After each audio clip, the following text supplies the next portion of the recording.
तो आज मैथ की क्लास में सभी बच्चों को गुड मॉर्निंग। आज हम लोग मैथ की क्लास में बहुत ही बढ़िया क्वेश्चन को देखेंगे जो कोऑर्डिनेट ज्योमेट्री निर्देशांक ज्यामिति से आता है। आज दो क्वेश्चन को हम लोग देखेंगे जो बहुवैकल्पिक है। उसमें पहला क्वेश्चन है बिंदु -2 4 का भुज है। इसमें 4 विकल्प दिया गया है। दूसरा क्वेश्चन है बिंदु -6 10 का कोटि है।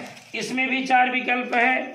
इसको समझने के लिए हम लोगों को ग्राफ पर जाना पड़ेगा। ग्राफ पर जाएंगे तो बड़ी आसानी से समझ में आ जाएगा। तो ग्राफ में जैसा कि यहाँ पे दिखाया जा रहा है, ग्राफ को आप देखें। ग्राफ में 2 रेखाएं होती है, एक क्षैतिज और एक ऊर्ध्वाधर। क्षैतिज रेखा जो एक्स अक्ष होता है इसको भुज कहा जाता है, और जो ऊर्ध्वाधर रेखा यानी खड़ी जो रेखा होती है जो वाई अक्ष होता है उसको कोटि कहा जाता है।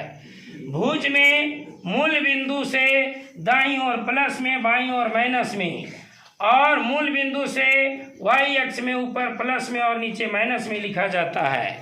अब यहाँ ध्यान देना है कि निर्देशांक ज्यामिति में जो संख्याएं दर्शाई जाती है, जैसे मान लो कि 5 और 4 है ना, ए का निर्देशांक है, तो यह मानना है कि पहला जो है वो भुज का है और दूसरा है वो कोटि का है।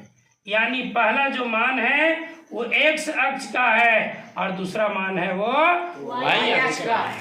तो सीधी सी यहाँ जो क्वेश्चन है आपका बन गया है, बिंदु -2 4 का भुज है तो पहला एक्स अक्ष का है, तो एक्स अक्ष को क्या कहा जाता है?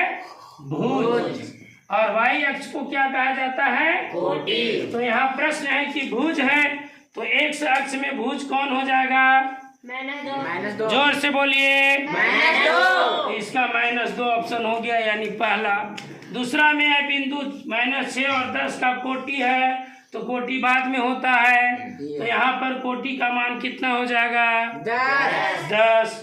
तो निश्चित रूप से यहाँ दूसरा ऑप्शन हो जाएगा 10। कोई दिक्कत नहीं।